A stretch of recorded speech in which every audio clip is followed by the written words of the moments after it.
আদ্রিতের মুখোমুখি হয়ে কি করবে শুভ।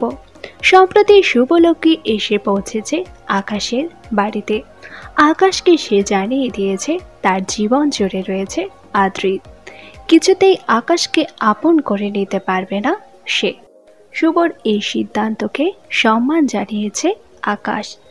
শুভ তাকে প্রত্যাখ্যান করার পরেও কেশবের সাথে সম্পর্ক বজায় রাখতে চায় সে, কারণ কেশবকে এই কদিনেই ভালোবেসে ফেলেছে সে।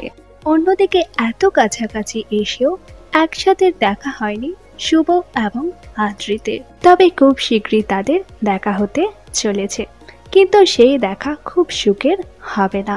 শুভ এবং আকাশকে একসাথে দেখে ভুল বুঝতে শুরু করবে আদ্রিত।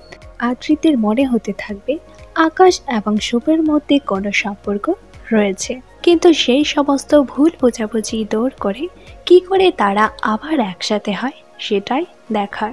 বর্তমানে এই ধারাবাহিকের পর্বগুলো আপনাদের কেমন লাগছে নিচে অবশ্যই কমেন্ট করে জানান।